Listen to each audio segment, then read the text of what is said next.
Hello and welcome to NavyCon 2021. I am Corey Holland, the organizer for this year's event, and I'm really happy that everyone could make it to the fourth iteration of this conference.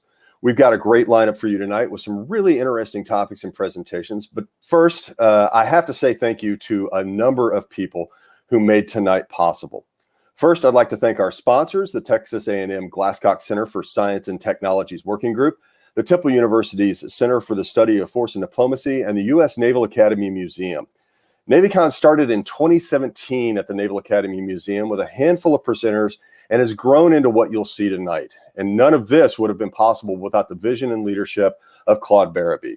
He has shepherded this conference through its initial growth, helped form a team to start the podcast offshoot, the Joint Geeks of Staff, and has been there every step of the way with patient support and encouragement as we've built on his work. We can't thank him enough for developing this opportunity for us and continuing to be a part of NavyCon. Second, this evening would not be possible without the technical support from our production team. The team leader is Chris Weave, and he is joined by Merle Robinson and Gary Mingle. They have been working through the details of how to make our vision of this conference come to life. And running 3 panels simultaneously allows us to more closely approximate an in-person conference. However, that's not as easy as it sounds. Now, these 3 have been doing phenomenal work in getting it all set up and making it nearly transparent for everyone. Next, I'd like to thank the panel moderators who volunteered or were voluntold to guide the discussions tonight and have done a tremendous job in marshaling the resources of the panelists. Lieutenant Colonel Kara Puffer-Walson, Thomas Harper, and Ian Boley are indispensable in making this conference work. No one would have known about this, though, if we hadn't had a lot of help in getting the word out. And for that, I'd like to thank Matthew Ader and Eric Muirhead. Matthew has been coordinating our social media push from across the pond, and Eric has overseen the organization of our online presence while in the middle of a PCS. It's been a Herculean effort that they have made look easy. And now I know it might be hard to believe, but a group of sci-fi and NatSec nerds have a tendency to wander off topic and go down rabbit holes like why the X-Wing was the greatest fighter in the galaxy far, far away, or rehashing the gross injustice that was the cancellation of Firefly. But making sure that we get back on topic and stay on time is Clara Engel-Boley. And the fact that she could keep all of this on the rails while navigating a move literally around the world is truly amazing. Finally, I'd like to thank Ian Brown and the Krulak Center and Steve Leonard for stepping up to host panels of their own. And to all the presenters who developed their ideas, submitted their proposals, and then worked really hard to create a quality program for you tonight, I would like to extend my heartfelt thanks. We here at NavyCon and the Joint Geeks fill a niche. FICINT, or Fictions Intelligence, helps national security professionals conceptualize new situations and challenges. It also helps the content creators by injecting a level of realism into the work. The creative application of these materials that we all love to a job that is vitally important is both an engaging and an enjoyable exercise. Overall, though, this is fun for us. We enjoy doing this kind of work, and we hope that you all will as well. Tonight, we have panels from the crew at Destination Unknown and To Boldly Go, bookending the conference. And in the middle, we'll have panels on broader topics like war and society, past and future competition, and preparation for future combat. They'll cover a variety of franchises from Star Wars, Star Trek, Battlestar Galactica to the Honorverse, EVE, and Starship Troopers, plus more that you can learn about from the background documents that have been posted on the U.S. Naval Academy's website. So before we get into the program, though, a few bits of administrivia. The live chat feature on YouTube is off, so the conversation is happening over on Discord. The link to the Discord is in the description below. You'll need to join and then go to the rules channel in order to agree to the rules before you can see the NavyCon 2021 channel. Rules are pretty simple. It's just agree to keep it civil and PG-13. If we don't get to your question during the live stream, fear not. We will get a response from our panelists to you in the coming days after the show. The flow for tonight will be pretty straightforward. We're going to start with the Destination Unknown panel in just a minute, and then we'll have a 5-minute break. At 20:15, the 3 panels will start 2 Alpha, 2 Bravo, and 2 Charlie, and they will go until 21:30. The links for all of those can be found through the Eventbrite page and at the bottom of the description below. 21:35, we will start our concluding panel with the To Boldly Go crew. So without further ado, let's get to the first panel of the night. The folks at the Krulak Center have put out a couple of graphic novels exploring new ideas on national security and military strategy. Inspired by August Cole and Joseph Torgian of American University, this dedicated team is doing some great work. Ian Brown, a fiction and nonfiction writer and Krulak Center Operations Officer, will lead us off tonight. Ian, over to you. All right, Corey, thank you very much, and good evening, NavyCon community. I'm Major Ian Brown, the Operations Officer at the Krulak Center for Innovation and Future Warfare at Marine Corps University. And I'm extremely excited that the Krulak Center, Ender's Galley, Marine Corps University Foundation, and Marine Corps University Press get to bring you this panel tonight. Our thanks go out to the whole NavyCon team for the invite and the help setting things up, as well as the honor of kicking this whole thing off. Before we start, I'll also note again that all the opinions expressed here are those of the individual and do not necessarily reflect the views of the organizations with which we are affiliated or any other agency of the U.S. government. So our panel tonight is talking about the unique and award-winning graphic novel series called Destination Unknown, which was developed as a grassroots tool to get uniformed service members thinking and talking about future warfare. On our panel tonight, we have Major Adam Yang, United States Marine Corps, currently a Doctoral Fellow for the CMC Strategist Program and creator of the Destination Unknown project, Dr. Kyle-Ann Hunter, a former Marine Corps Cobra pilot who currently sits at the United States Air Force Academy and is mentoring the Air Force creative team for Volume 3. And we have Second Lieutenant Zachary Flash, who is a recent graduate of the Air Force Academy and a contributor to the forthcoming Volume 3 of Destination Unknown. So welcome to all of you. And with that, Adam, I will turn things over to you. Thanks, Ian. Can you get the slides up, please? Or are they up? Oh, fantastic. Hey, good evening, everyone. And NavyCon, thank you for hosting us. Ian, next slide, please. Like any good battle plan, this is our roadmap and how we're moving forward. You'll hear me talk for most of it for the first couple of things. And towards the end, I'll toss it over to Zach Flash to discuss the creative experience in developing a story for Volume 3. And then over to Dr. Kyle-Ann Hunter to talk about sort of the educational partnerships and how she sees the whole educational value of the program. Next slide, please. So sources of inspiration, like any neat success or innovation, there's usually a lot of ideas that come together to kind of make the whole innovation happen. So these are 4 things that were in our heads. One of the things was, this was an old thing, this is with General Neller, our former Commandant, in the 2016 Marine Operating Concept. And he said, we need your ideas and critical thinking to constantly innovate. This is part of the whole push with the pivot to the Pacific under Obama. And, you know, for a lot of us Marines going through the PME schools, we saw this as an intellectual call to arms. And that was part of the inspiration, the zeitgeist behind Destination Unknown. Then as many of you know August Cole already, he has this idea about FICN, using science fiction to explore our current assumptions and thinking about warfare, stretch it out to its logical end, and then sort of exploring that environment to see if, hey, is this what we want? Is this what we really want to do? And that was part of it also.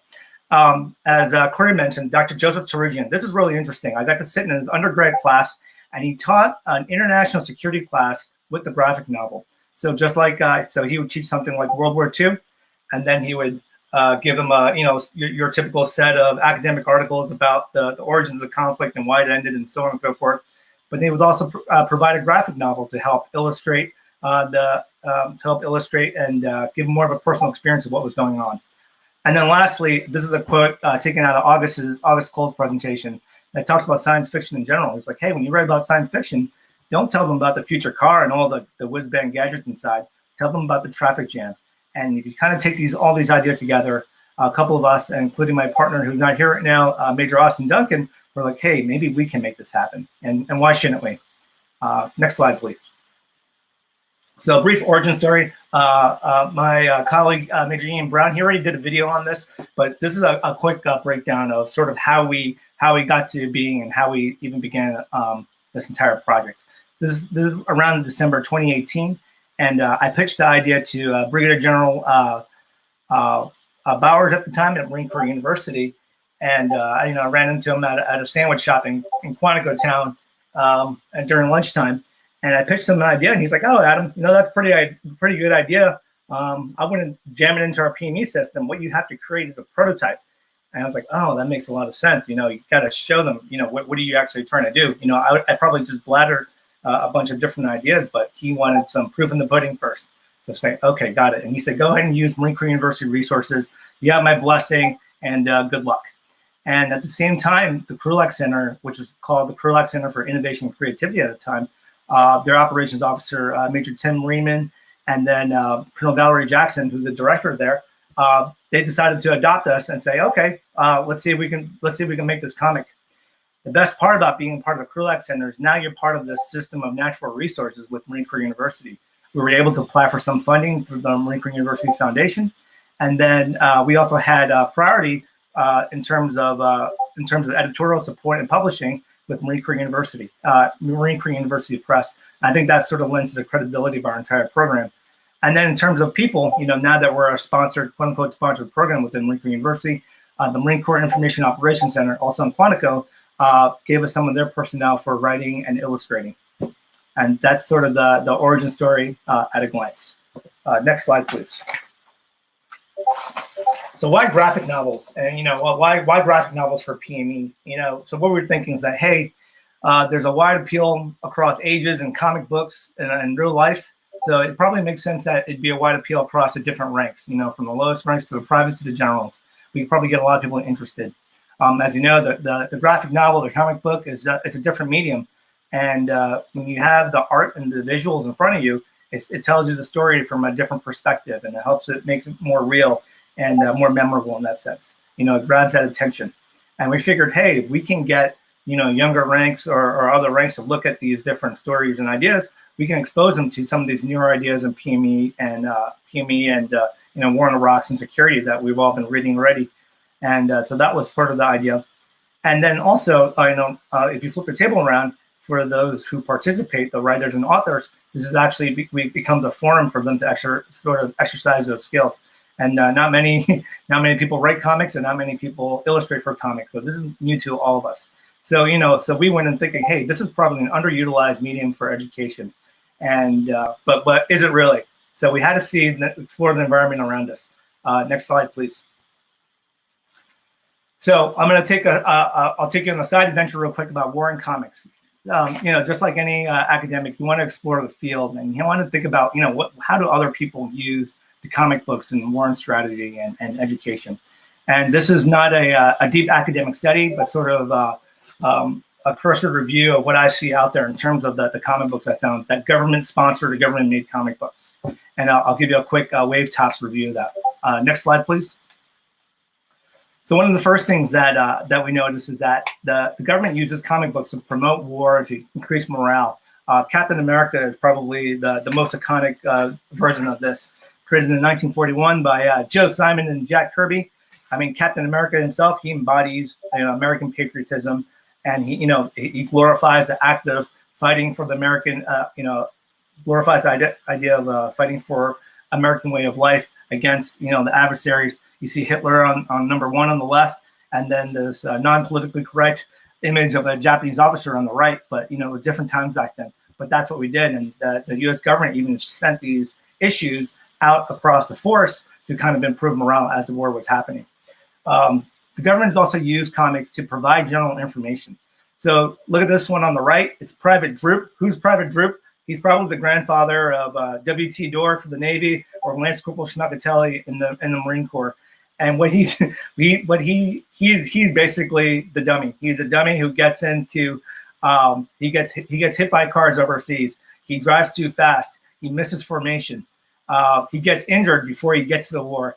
And this is an entire volume created by the War Department about protecting yourself and taking care of yourself, so you don't miss the war, you don't injure yourself and take yourself out of the fight.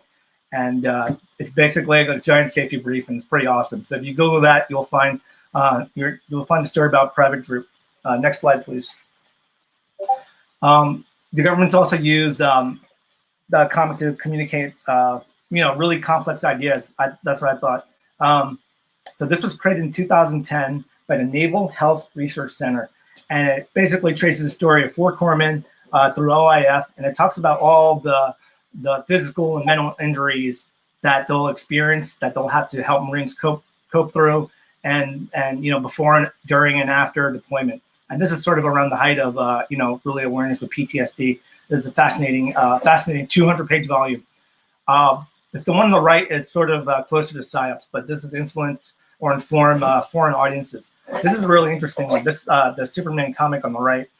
This is a partnership between the U.S. Army, UNICEF, NATO, and DC Comics, and this came out in 1996 at the tail end of the Bosnian War, and it was about landmine awareness for the children. So part of that war, from both sides of Bosnians and the separatists and everything like that, they used a lot of landmines, and after the war, kids were getting blown up from picking up and stuff like that. So we have Superman on the cover trying to warn the kids not to pick up landmines.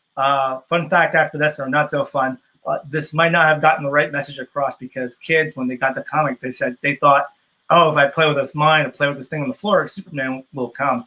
So it might have had the opposite and unintended effect, but you can look this comic up, and it's pretty popular, and you can buy it pretty cheap on eBay. Next slide, please. So I think Destination Unknown, we start to fall under this education and instruction. On the left is basically a M16 manual released in 1969, teaching troops how to clean and take care of the rifles because they jam all the time during the war. And the one on the right is regarding Japanese tactics in World War II. And this was issued by the War Department. Next slide, please. So what makes us special? I think we're here to educate, inspire, and imagine. And we have a mantra that's by the warfighter, for the warfighter. So all our creative content is created by current active or reserve service members. So all the other issues and comics I had mentioned earlier, they're actually created by mostly professionals. As far as I can tell, they're all professionals. Whereas we, as Destination Unknown, we have this grassroots perspective. We as a service member want to initiate the conversation. I mean, we can bring in a lot of smart scientists and doctors and everything like that, but part of the novelty of what we do is that it's done internally for ourselves. And through that, I think we have a certain novelty, and we attract the attention of other service members. At least that's the idea. The second part is this educational focus. Because we're nested under Marine Corps University, we try to relate the stories back to PME students. So the end of every story isn't just the end of the story. There's actually a series of questions regarding different facets of the dilemma that an author try to show in his story, his or her story. And this is like the whole academic approach. Sometimes the problem and the question, appreciating that the right way is more important than the answer or the resolution of the story. These stories are meant to generate thought, and they take extreme lengths to try to show a perspective, but it's not exactly the right answer. The important part of each story is that there's a set of questions that we want to contribute back to the PME classroom and the discussion. So we're part of that institutional or intellectual circle of life within PME, and that's our value. So, by the warfighter, for the warfighter, and also for the PME institutions. Next slide, please. So talking about our Destination Unknown volume themes, I mean, there's a lot going on. So these will also be wave tops. We had two stories that really touched upon space and warfare. This is Third Eye and Best Seat in the House. And they basically showed how Marines would maneuver in conjunction with having operational situational awareness coming from outposts in space. And then the story on the left, Third Eye, they even delivered fires from space. So, what was interesting about these stories is that the one on the left was created by Staff Sergeant William Bradley, and he is the only one so far that illustrated and wrote his entire story. And of all the stories, this is probably one of the most cohesive because he was the author and the writer at the same time. The one on the right, this was by Lieutenant Walker Mills, Captain Walker Mills now, and Captain C.J. Bauming. Walker is an outstanding futurist and writer. You can look him up on the internet. And also Captain C.J. Bauming, what's interesting about him is that he is an actual Marine Corps combat artist. He draws museum pieces. And if you zoom in on these pictures, if you download a copy, you can see the watercolor and brushstrokes of him creating these images. It's fantastic. Next slide, please.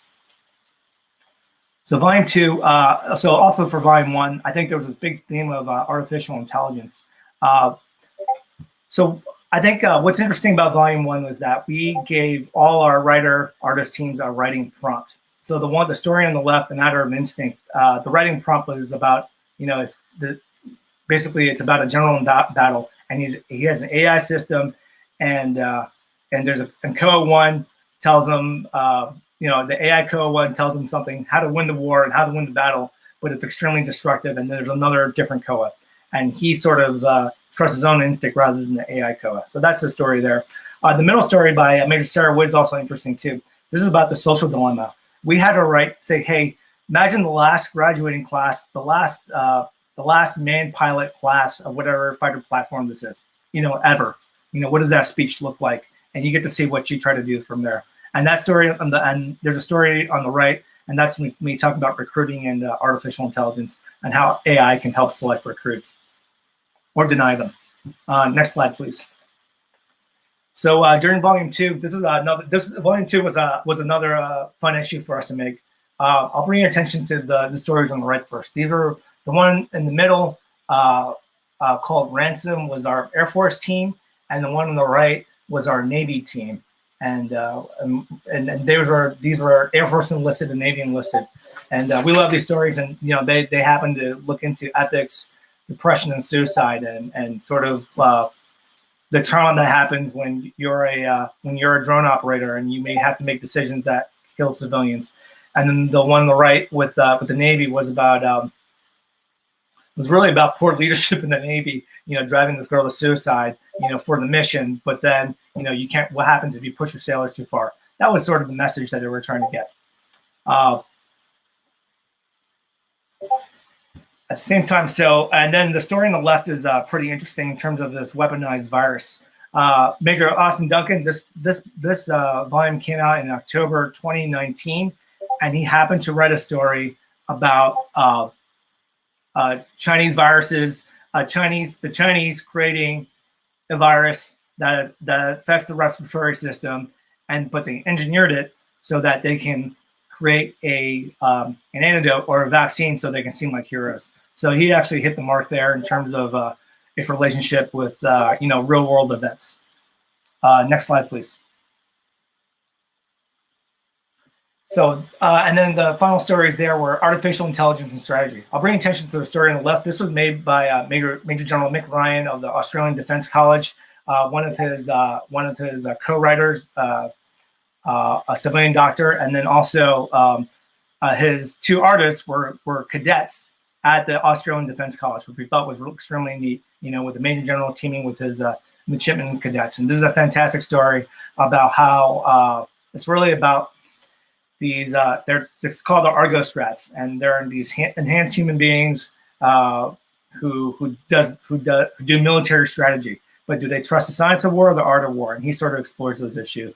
And I had a similar story on the right regarding this commandant who went into sort of a holodeck from Star Trek to basically seek advice from other commandants of the past. Next slide, please.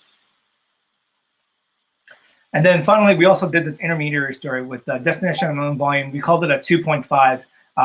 The story on the left, Plan Crimson, was done by our very own Major Ian Campbell of the Krulak Center. He talked about the Northwest Passage opening up and geopolitics and Russian subversion. I recommend that you all take a look at the story. This is it's damn near cinematic on how much and all the deep issues that he got into. And then I also created this one about, I tried to make it a comedy about military society, and it's about this Lance Corporal checking in. If you look at him on the left, he's sort of the epitome of what you think a strong, good-looking, high PFT Marine is, but he is not recognized as the warfighter, and silliness ensues. And what's special about 2.5 for us is that we also included an AAR from our artists and writers. We're trying to capture these lessons. If you don't write it down, if they're not captured anywhere, they're really lessons unlearned. So we try to put that in this 2.5 special Christmas issue.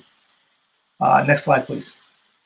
So facts and figures. You may have seen this from the related summary of the program. But how many people does it take to create this? About 20 to 25, including the creative team and all the back office team, the editors, the graphic artists, and civilians and things like that. Production time, it takes about 8 months. This is probably pretty long, but this is all a side hustle, a side job for us on top of our normal jobs. We coordinate through email, WhatsApp, and we've done conference calls and Zooms as well. We do have mentors. I would check out the work of Mark Sable, an actual comic writer who has awesome comics out there. We know August Cole, who's mentored some of our stories, and Mr. Gabriel Pons, who owns a comic shop in south of Quantico, and he actually mentors our artists, which is great. In terms of writing time, it takes about 5 to 10 hours, and I would say the art is a long haul intent, and you can easily, it's easily 5 times the amount of time it takes to write it. If it takes 5 hours to write it, it'll take 25 hours to illustrate it, or maybe even more. And it's really hard to assess, but this is the sort of a guesstimate. And right now we're currently working on Destination Unknown Volume 3, and I'm going to toss it over to Lieutenant Zachary Flash to talk about his creative process. All right, Zach, over to you. Awesome, thank you, sir. So as he mentioned, I worked on Volume 3, and a story I wrote with my team was called Present for Duty. Long story short, you'll see 2 pictures here on the right side of your screen, but it's about using medical teams from the point of impact to getting back stateside and how those work, and simultaneously looking at a special operations team and how that leadership dynamic of the one officer, many enlisted force kind of works out. So we took all that, put it together, and made this story. I was lucky enough to have 3 other cadets at the time work with me, 1 other for the writing and 2 for the art. By far, all 3 of them way more talented than I was. I just happened to be the one available tonight to be with you. So the first thing I want to hit on is this idea of genesis and how this happens. And I believe there's 2 things that play into this. It's passion and prior experience. And this leads to success in your story and what you're doing. So obviously being passionate for what you're doing, I think we all know the importance of that. How it played in for us is I'm actually headed to medical school this fall. So for me, it was very easy to get into this idea of serving people and looking at that, but also leadership. Being at the Air Force Academy, my entire team, we're taught so much about leadership. And now we have a chance to sit down, really think about this deeper and further, and create something, make something of it to help others and improve the system around us. And then also prior experience. I was lucky enough to conduct research with the Joint Trauma System into Role 2 medical teams, and I integrated some of the lessons learned that we took from the battlefield into this story so that we can fix those in the future. Again, the hope is passing on the knowledge to improve and essentially save lives, but more importantly, win the fight that day and then win the war. Next is the writing process itself. I believe this has 4 parts, and this is kind of the method we use. We started with our bottom line up front. What do we want to get across? That 1 paragraph summary, that summary that you have written in middle school and high school, when your teacher says, hey, read this book and write a paragraph summary for me. That's what we started with. From there, I like to think of this as a storyboard. We essentially put scene 1, put what was happening, who was talking, what the background looked like, etc. Scene 2, and just moved on throughout. Then we moved into actually writing the story and really putting actual words to our ideas, as opposed to it just being people fighting. Well, now here, person 1 is fighting and shooting in the south. Person 2 is shooting back north, and we see this going on in the background. And the final piece, I believe, is the most important part, is making notes for your illustrator, your artist, to make sure they know exactly what you are thinking, or at least have a good idea. But I want to note here that it's important to not make every single detail written down at this point. You want to leave space for the artist to actually do the creative work, because I found that was the best way. My friend that did the writing, him and I wrote, but we had no idea how to really put our ideas onto paper. That was the job of the artist, which we think was so much more difficult. All we had to do was say, hey, for the top image here, we want a battle scene. We want to see people fighting. And we let them do that. And it was amazing to watch their creativity blossom as the true, I would say, creatives and artists of this story. Then moving into the illustration process. So my cohorts on that side, they found that they had kind of 3 steps. The first one is outlining. Very simple outlines, pencil, pen, you name it like that. Then they would do the colors. And finally, we'd work together with the bubbles, the thought bubbles, the speech bubbles, etc. And most importantly, at least for us, was onomatopoeia, making sure that you can kind of feel and really see what this is looking like. And you can be immersed in this experience as the characters go through this story. And again, here, the most important part, though, is communication throughout, ensuring that the writers and the artist are working together, talking, hey, is this what you think? Is this what you wanted? Is this what you were thinking of? And then continuing on from there. So we were really lucky. We all lived in the same dorms. It was very easy for us to do that.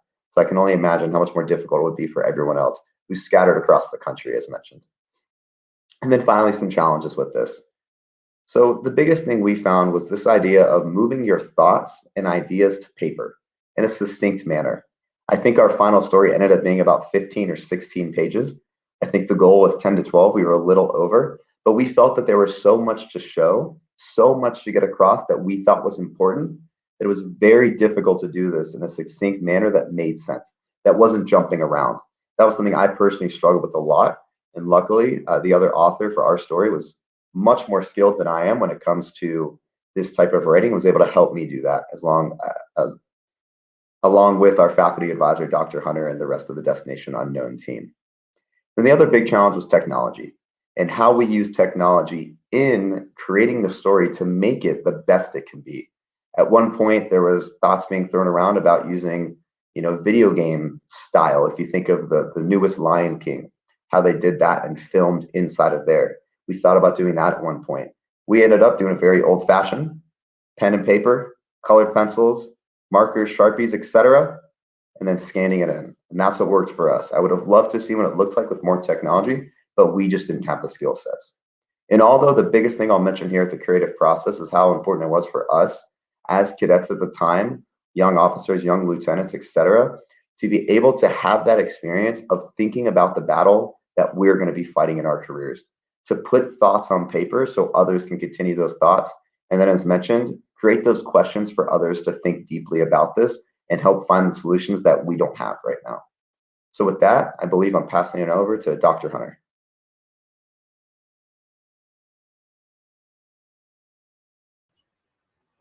All right, next slide, please. So why do we do this? As Zach mentioned, I was one of the faculty mentors for this. I will say Zach does not give himself enough credit. He was definitely unique and super talented in being able to do this. So as an educator, as a faculty member at a service academy, and I think this can be similar talking to some of my peer faculty members at PME schools, why is this so important? So there's both, I'm going to look at this through two lenses. One, doing this process, going through this process as a pedagogical exercise. And then the next is being able to use the end result as a tool in the classroom and in other research sides of this. So when I think about this, there's a few key areas that I look at this. First is really these unique opportunities and partners that come with it. I got involved with this one, as was mentioned, I'm a Marine by my background, Cobra pilot by my background. I also am a non-resident fellow at the Krulak Center, and I happen to do research in my academic world that is similar to Adam. So all these things great came together. But what this really provides, working with Destination Unknown, provides partnering opportunities this way, both in terms of building out sort of the PME network that's there, but also really unique partner opportunities for sponsored research. Zach mentioned that this was work that had already been done, through a funded partner that we had. This presents a really interesting way to actually present research, especially research done in the sort of military studies world. So often that research gets presented in very dry forms, right? You do a PowerPoint presentation to a bunch of general officers, and then it goes and sits on a shelf forever. What this allows is a way to get information out there in a way that is different than anybody else is doing it. And our partners, our research partners, absolutely love it. So that's number one. When I think about how I can excite my cadets and other students to actually do work in a way that they're not just doing a research project for the sake of doing a research project, but it's going to get out there in the hands of warfighters to be understood and used and developing the future fight. The next is that there is a great networking effect. This has grown from being a Marine Corps project to really being a interdisciplinary service project that is across services, but also across ranks, experiences, MOSs that are out there. And so the participants build great networks. I look at Zach, who's coming in as a brand new second lieutenant, has developed a network from working on this project, which is absolutely essential. And that, again, brings students out. It also is a way that I think about using this as a tool in my classroom I network, I can bring authors in, and technology has done this really well, that I can get key authors to come in via Teams meetings, Zoom meetings, to interact with my students in a way that is real, different, that's also different than just having a guest lecturer come and talk on a dry academic topic that's there. This is also an essential tool to actually think about writing, illustrating some of these key skills. You know, regardless of what career field any of these young officers are going into, they have to be able to write. Zach talked about this process. This is a way to communicate ideas in a real meaningful way across different levels of understanding. You know, the best way to know if you actually know something is to teach it to somebody else, to be able to explain it. And this is 100% a way that we can do that. It helps me work to improve writing engagements in a real good way that's there. It also allows for leadership opportunities to edit, manage among cadets, among myself. It helps me be able to edit and engage with students and service members from across the force, develop my skills, but also have my cadets exposed to people from across the force too in these ways, which is absolutely essential. We also build good teams. You know, there's often a very strong hierarchical view in the military where you're sort of sequestered into your little bubble, your real strong chain of command. These teams can span officer enlisted. They allow cadets to take the lead in some things and then also learn from people in some other ways, which is essential there. So it grows the pedagogy that we can have. And so when I think about this as an educator, there's a huge positives, and hopefully Zach still thinks the same here, of actually participating in this, presenting research in a new and different way.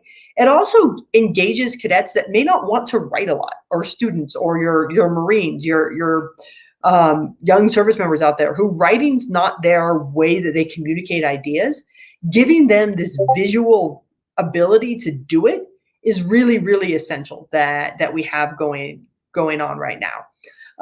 As we move forward with this also sparks great ideas for project spinoffs.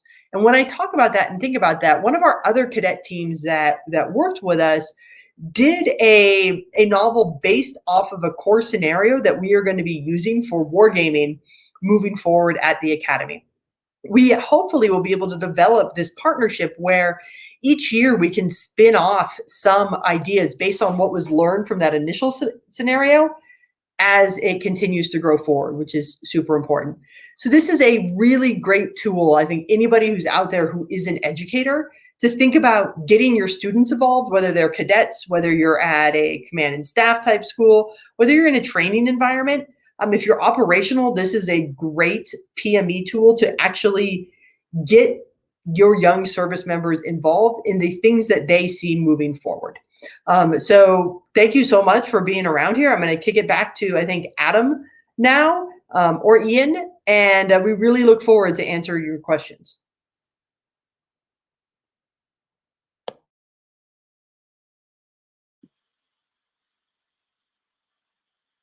That's it for our presentation.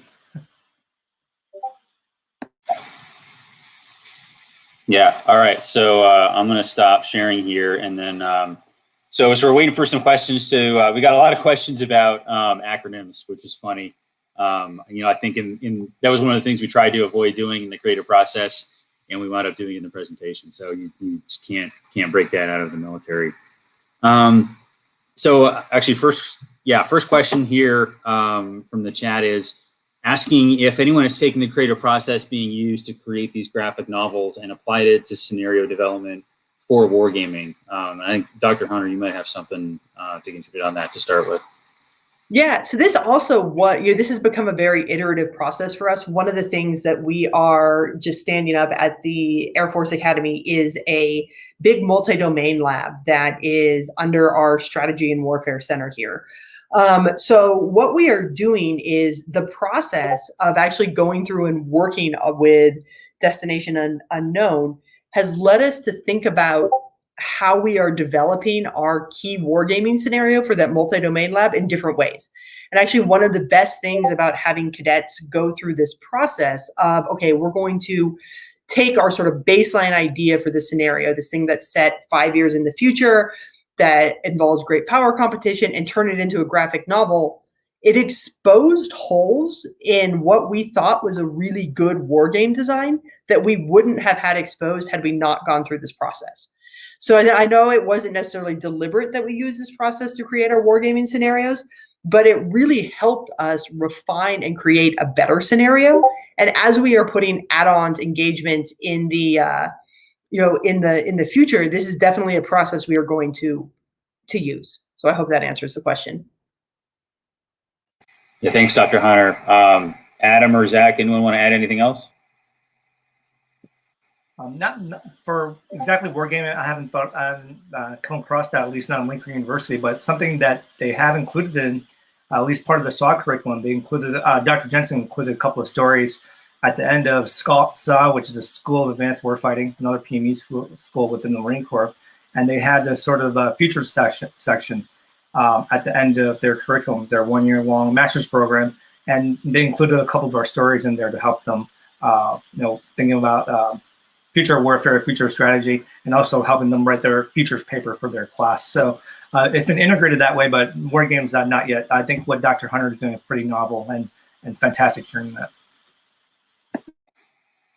Yeah, and I'll throw on just my comment of my own before we go to the next question is, for me at least, I kind of saw the flip side. The creative process of the story made me go look for more war games about the thing that I'd written about. So like Adam said, my scenario has, the Northwest Passage opening up due to climate change. What are some of the implications of that? Well, with that, I started looking for, are there any games that talk about that or talk about things up in the North to look at? And so I threw on my shelf with all my other hundreds of war games, things like a game called Meltwater, which is by Hollenspiel Games, I think, which looks at a future kind of apocalyptic scenario where Antarctica becomes one of the last habitable places on Earth due to a massive nuclear exchange. And you're left with diminishing resources, with a refugee problem, with chunk after chunk of Antarctica slowly becoming radioactive from all this stuff. And you're trying to, and you've got your adversary there on the same continent. So it's kind of a grim game, but that was kind of an offshoot of the process, was looking deeper into other avenues for the thing that I was writing about. All right, so next question in here is, what has the response been to these graphic novels? And I would say, Adam, you can speak to the response across the Marine Corps. Dr. Hunter and Zach, you can speak to the other service perspective. And then I would also tee out for you, Adam, has there been any formal recognition at all of these books?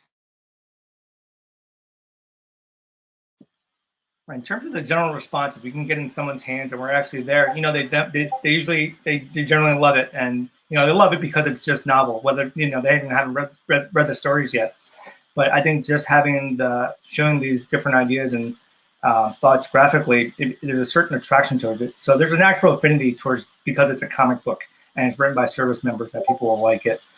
In terms of the recognition, we've gotten some recognition from the DoD, Gears of Government, and also from the Assistant Secretary of the Navy for ATL, Acquisitions, Technology, and Logistics. And they've given us awards for sort of pushing the envelope in terms of creative writing for our services there. So we got recognition that way, but I guess we don't do this for recognition. The real deeper dream, if we can do it, is to embed it into the PME systems and curriculums, so that we're part of that circle of life of creating knowledge and then helping generate new knowledge in the system. But generally, it's been received well. But we also, I think, open kimono about this. It's also very difficult for us to promote it sometimes. We do it for the Krulak Center. Ian, thank you for pushing so hard on social media. We try to do it personally. We deliver comics to different offices. We drop them off at the exchange. We drop them off at the library, and there's also this different hustle to it. They go away eventually, but I don't think we actually we don't actually get to observe all the reactions. But when we usually get in front of someone, I think it's pretty neat. Now, whether that translates into something deeper, that's difficult to tell. That's going to be different for everybody. Yeah, I think, when I think about this about reception and engagement with it, I think about how much of our research sponsors are really excited about this possibility. And I think it's new, it is still new and novel to grow. But I think when I see the big, huge benefit to it is that there's a lot of especially more sort of future focused research entities in the DoD. I'm talking about like some of our big DoD research funders, whether it's the Joint Trauma Center that has done work, some of our conversations with organizations like DITRA that's out there. They see presenting in this format as a way to actually create a better return on investment for them. So I think that's been super positive. It's been super exciting. It's still being new. I think once Volume 3 comes out, we're actually going to see a lot more reach, just because there's so many more, it's touched so many more organizations due to the contributors that are a part of it. So that's another big way, I think, to spread the word and get some even better feedback on it. I think the biggest thing for me here, and Dr. Hunter can agree or disagree with me here, but I think the Air Force Academy itself is a microcosm of the United States and the rest of the world. If you think about it that way, I remember when I first introduced this to my friends as my capstone project as a senior cadet, a lot of them laughed. They thought it was really funny that we were making a graphic novel, like, oh, you're making a coloring book for the Marine Corps, haha. And yes, at first it was that, but upon explaining it to them, everyone seemed to love the idea. Everyone was interested. Every person I talked to that didn't have too much going on was like, let me get involved in that. Let me hop onto that team. Our team started off with 2 people. Next thing we knew, there's 4 of us working on this. So I think from the younger cadet perspective, or that young officer perspective, and I would assume also young enlisted, this is the future of how we present information. This is the future of getting those people involved and thinking about the bigger problems. We talk so much about innovation, but this is how we present it in a way for people to actually innovate and think about what the future looks like. Great, thank you all. All right, next question is, how freeing has it been to be able to be more speculative with the scenarios covered in Destination Unknown, as opposed to the mostly near-term scenarios of the war games or other exercises that hit the news cycle these days? Is there less of a worry that we break the suspension of disbelief by looking deeper into the future? Right. So the initial project idea was to have all the stories. We want to go far out in the future, and far out to us means 40 or 50 years. So I think the prompt that we gave everyone was 2075, and it's far enough where it avoids sort of the speculation that happens now regarding the what's 5 years out, what's 10 years out. Our military plans about 5 years out, and we wanted to avoid sort of the conversations there, but actually bring some of those ideas, stretch it out really far, 2075, to get some contrast in some of these major issues. So we try to avoid the current fight, and we're thinking about the far future fight to get these stories out. And I guess there's, it also gives us that sort of a creative freedom to kind of get a little, get creative and get imaginative in what's happening there. But I guess the idea is to get away from a lot of the flack that's happening right now, because our military does look 5-10 years out. If I can jump in real quick on this one too, I think one of the best reasons about looking real far out is that, and this is one of the best things about speculative fiction, and I think Adam covered this a lot in the beginning, we actually learn a lot about the human warfighter when we are very speculative in the situations we put them in. And what I say with this, and I think, Zach's story is a great example of this. I think as are the other cadet ones that I've worked with, a lot that actually is coming out in Volume 3, I think is really indicative of this. When we don't focus so much on what are the small tactical things that we're going to have to do, which is often, this whole sort of planning 5 years out. I look at this, I'm a Cobra pilot, it comes, how many HMLAs are we going to actually have to fight with? We need to think about that. What's the weapons effectiveness zone of the Chinese threat actually going to be? Okay, those are things that are important, and they're important really for the sort of ones and zeros people who are working on creating our fight. But when we think about warfighter education and these themes that are enduring around the human side of warfighting, I think the more speculative we make them, the more we actually humanize this business that we're all in, and can teach some really, really important lessons to, as Zach noted, this is the way that especially younger generations are going to get excited about communicating.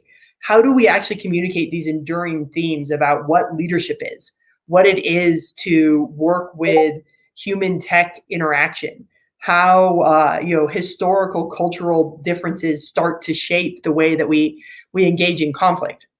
With all of these things, when we can speculate, we really drill down to, I think, some of the most enduring themes in warfighting. And I think that is something that you can only really explore when you are given the license to be speculative. Right. Quick add on to that. So I think that Major General Ryan's story on the Augur strats is a great example of that. You stretch out far in the future, and now you have these augmented humans, augmented strategists with data, and they have all these cognitive links. And it wasn't about the technology, but it was other stories like, hey, do we trust these people basically linked to these AI systems and computers versus what we do now is like, do we trust the feelings of commanders of how they assess the situation based off experience? This is and Major General Ryan gets to the sort of larger question between the art of war versus the science of war, which we sort of have a balance between. But in his story, they lean far left into the science of war, trusting these enhanced strategists. And there's a conflict when another strategist based his sort of assessment on his feelings about the art of war, about how he viewed the situation. So I think when we zip ourselves out far in the future, we get different stories and different things to talk about than what Colin mentioned regarding we don't want to just talk about A2AD and weapons engagement zones and things like that. There's a lot of people thinking about it, but there's probably a lot less. We're seeking clear blue waters right now. There's probably a lot less people thinking about 2080 and beyond. Yeah, and I'll throw in a last comment here, and then we'll move on to the next question. But there was a couple questions in the chat from now. Somebody asked, kind of the flip side of this was, is there ever any pressure to focus on pedagogical and/or current event issues for Destination Unknown versus being able to look further into the future and speculate? And I wasn't with the project until we were into Volume 2. Adam was with it from the beginning, but I think from General Bauer's tenure as president of Marine Corps University, and now General Bargeron, and with Ms. Jackson as the director under for the entire time here, not only has there been no pressure, we have been given tremendous creative freedom to go look at the things that we as the creative teams think are interesting.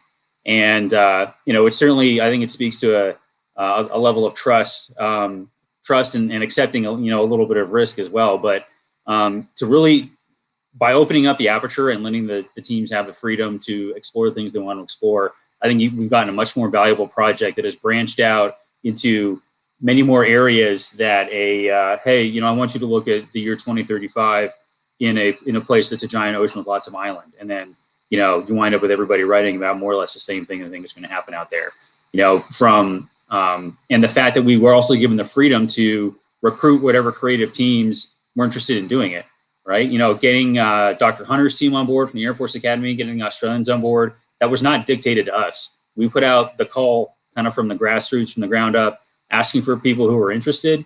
The people who showed up, we worked with them, and we didn't have any pressure or interference to include this or that agency or service or partner. So we've been giving a tremendous amount of latitude to look at these things, and I think we've earned the freedom to continue that latitude for future volumes. Okay, next question on here is, are there any specific elements from the stories that have wound up aging poorly after looking at the future? The questioner is saying they were going through game trailers for Battlefield 4 as an example and kind of chuckling because the Marines don't have tanks anymore, right? So is there anything from, Volume 3 is not out yet, but Volumes 1, 2, or 2.5 that are, sort of overtaken by events? I guess from that water look, not that I can see of. I think we're so far out where it's still very speculative, and it may or may not happen. But nothing's spoiled yet. But then again, not all the votes are in yet, so only time can tell for that. Yeah, and I think it's worth noting we've done some stuff violently right, like for Austin Duncan's story about the bioengineered virus. by the time it hit the streets, we had to put a caveat on it that the story was written before COVID came out, because there are some eerie parallels that he used his imagination to come up with. Said that some things we've gotten very right. We hope we don't get everything right. That would be very bad. All right, next question is, have the teams taken any inspiration from other anthologies like Netflix's Love, Death, and Robots? I can't speak for what the actual teams did, but I know that not with Zach teams, but our other cadet teams, I actually assigned them to watch several different basically graphic novels that have been turned into cartoons and stories that weren't Superman or the Marvel universe, just to start to see sort of how you coordinating and engage. So I think it's an important tool too. Oh, I didn't. For me, it was nothing specific. I don't think we looked at anything and said, "Hey, we're going to model after this." But if you notice, my last name's Flash. I love DC. My family's massive DC nerds. Of course, I've watched a lot of DC and read a lot of DC comics in my life. So those definitely, I think, had a subliminal message that played into it, but nothing direct. Right. I think part of a couple of us, we watched Love, Death, Robots. We also watched it's called Black Mirror, I believe. It's a little bit dystopian. We watched got some ideas from there when we're creating the writing prompts for Destination Unknown Volume 1. And what we do tell our art authors and writers to do, our writers and our artists to do, is to actually go look at a comic book if they haven't read one for a while. Get a feel for how the panels are, how many images go in, the cadence of the text. Like, you don't want to jam up too many words into a single page, because there's a certain feel for the comic. But we do ask them to kind of look at comics. I usually suggest, for more serious ones that are really dense, take a look at Sandman by Neil Gaiman. I personally read, I think Walking Dead or Invincible by Robert Kirkman. Those are great because they get there's a lot of art, and the text isn't too dense. But there's a lot of great examples. But we do ask our writers and our artists to just take a look at a comic book and trying to get that feeling. In that note, maybe we could all take a second here and talk specifically about some novel or title or show that inspired directly one of the stories in the series here.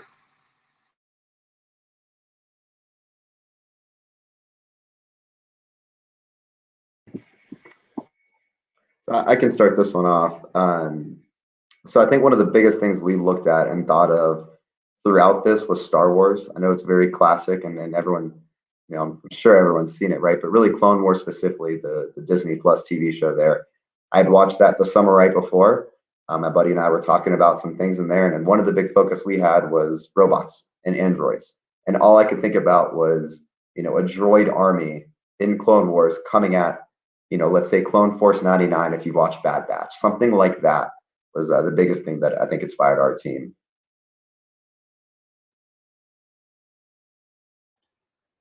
I don't know about inspiring this way, but Adam, I'll throw this to you as a inspiration for the next time we do this.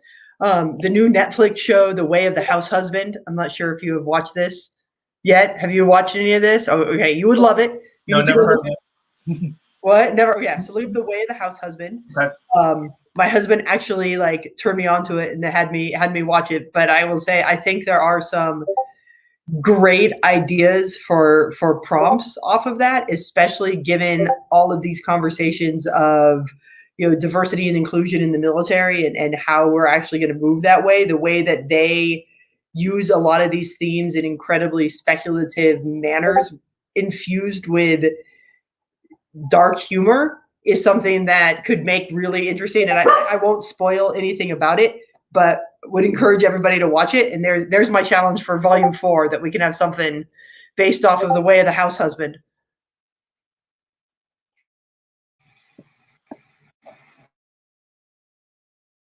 I was just going to say challenge accepted, Adam, if you want to add a title that inspired you.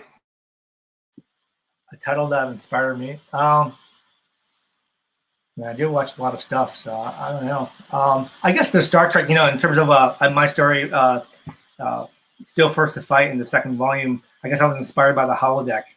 And the holodeck in Star Trek. They go in these different worlds. And one of my favorite episodes from Star Trek is when Picard. All the episodes where Picard plays Sherlock Holmes, and he's up against these intellectual challenges with Moriarty.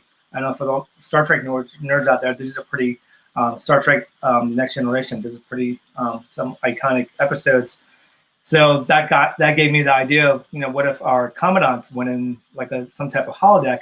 But instead of interacting with, fictional characters, they interacted with real, historical figures that have also done their jobs to access them for advice. So where does the computer get the memory from these past commandants? Well, it's sort of jumbled up from all their historical writing and letters and things like that, and the computer gives you a perspective. So now, if you were, the commandant in my story, now you get to interact with, General Lejeune or Archibald Henderson or something like that. So. That helps. I think for the creative team, I know you watch a lot of stuff, Ian, and I'm not sure everyone else on our creative team, but I think the more we sort of expand what we read and watch, we can help new writers and artists when they come in. We can point them in different directions. So it helps to keep our creative engine sharp. Yeah, and this kind of ties into there's another question about graphic novels that interpret history. Citing Mouse is one of them, and I know that I hadn't read that before I started working on my own story, but I did go through and read the whole Mouse. I bought the whole volume, but I know on my part too, I'm also a huge fan of The Watchmen, both the graphic novel and then for anyone who's seen the HBO series, I thought it was a tremendous jump off, doing honor to the original graphic novel. But yeah, I watched tons of other nerdy stuff. So we're getting inside 10 minutes here. We got a couple more questions, and then I think we'll probably wrap it up and turn it back over to Corey. So next one is, how difficult of a balance is it to develop a product that is speculative while not being fanciful?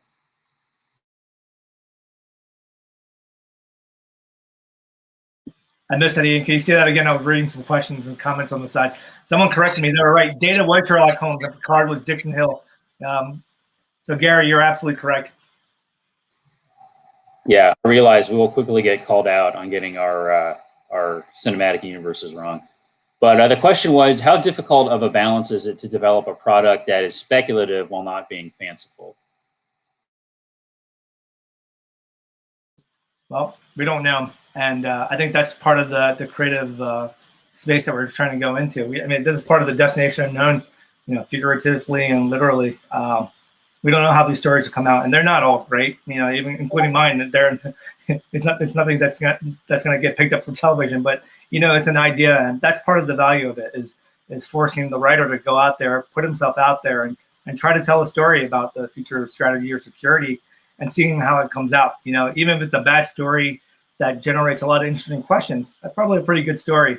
The resolution could leave the reader wanting some more, but that's okay as long as it generates some thought. So I guess our measure of success isn't really completely the value of how interesting the story is, but what are the questions that come up afterwards, because we're trying to embed ourselves back into the PMU system.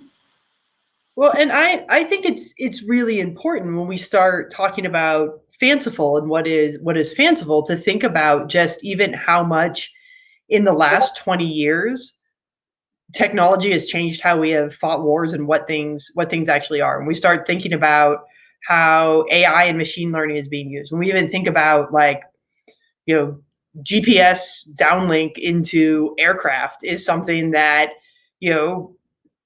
40 years ago wouldn't have been thought of as being normal, right? And in the past 20 years, just what that change has been. So I think some of these things that we think of as being very fanciful, I think if you go back in time and ask someone, a generation ago about some of the things that we take for granted as being completely normal, they would be called completely fanciful at that time. So I think it's when we get warfighters and scholars at the same time, I think you're bringing some of that side in, rooted in their very real experiences. Everything that you have is going to have this flavor of, this is what warfighting is about. Let me start now imagining how it could be different. And I think that it's important to have those conversations and take the most outlandish thing we could have, because,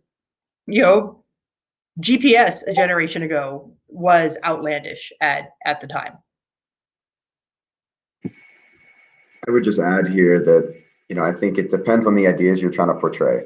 If you think about human nature and those ideas there and in ethics, that's not going to change. There's no way I can think of that in 100 years, we're going to have completely different people that you're not going to want to lay down your life for the person next to you. So when you tackle those big ideas and not those small tactics that's mentioned earlier, then you won't get into that realm of it being too much. But then also, I think the other side of this is relying on those around you to tell you when, hey, enough is enough, right? We don't need robots that fly and have stuff coming out of their eyes, and at the same time are also sensing it. There comes a point, and I think it's just trusting those around you and the experts on the team here to tell you when enough is enough. All right, thank you. We got about 5 minutes left, so I'm going to touch on a couple of the questions here because they are related in terms of sort of expanding the circle of destination unknown. One question was an effort to get members of allied militaries on the project, and also how do you apply to write? So I'll kind of answer both of those real quick here. Is that your best way is to follow the activities of the Krulak Center, of Ender's Galley, and of the people who are already affiliated with the project. I think the majority of us are on some form of social media. Ender's Galley and the Krulak Center both have publicly accessible websites where you can kind of see what's going on. And everything else being equal, if you write to my email at the Krulak Center, I'll add you to our distribution list, and I'll start spamming your inboxes with all of our activities to include when the next call for creative teams is. And I think that's kind of how we got the Australians in there. Would certainly like to get other partner nations in as well. Follow our activities, and if you're interested, come with an idea, and we'll see if we can make it happen. So I think the last thing to ask here is, if not to have too much of a spoiler alert here, but can we tease out one or two other things that the audience might see coming in Volume 3? So I think the big novelty for Volume 3, I think you already see Lieutenant Flash here, but he wrote as Cadet Flash, and we also have a midshipman from the Naval Academy writing from there, and we also have our first Army officer. So I think this might be our first completely joint, destination unknown volume. We don't have anyone from Space Force yet, but we'll get them in. But the old school joint, at least, with the traditional physical services. So that, I think that's. I got a Space Force team who's already wrangling for next time, Adam. So you're going to have one. They were very jealous that they didn't get to be part of the USAFA team on this one. So you've got Space Force is ready to go for Volume 4. Thanks for creating the demand there, Colin. That's awesome. We're ready for him. Yeah, well, I mean, we got to get space. If we're gonna ever have Space Marines, we got to have Space Force as part of it too. So they can come play. All right, great. So I think that takes us up to the amount of time we had on the panel. So to Major Adam Yang, to Dr. Kylan Hunter, and Second Lieutenant Zachary Flash, thank you all for being on the panel here and taking time out of your evening to do it. Thank you again to the NavyCon team for giving the Destination Unknown crew a chance to come here and talk about our product. We're very excited. And if you saw in the registration materials, you can find all of our stuff online. All the comics are available digitally. And if you write to Marine Corps University Press, they will get you hard copies while they have them. So I think with that, we will turn things back over to our producer here, Corey. All right, thanks. Not your producer, but Gary has been taking great care of you guys tonight, and I want to thank him for producing this panel. We're going to take a quick break so that everybody can get a fresh drink or use the facilities and not miss any of the fantastic presentations that are coming up in the next set of panels. Those panels will look at war and society, future competition, and the preparation for future combat through the lens of popular sci-fi franchises. The links are below, and we hope to see you all there. In the meantime, we are out at NavyCon, back in 7 minutes.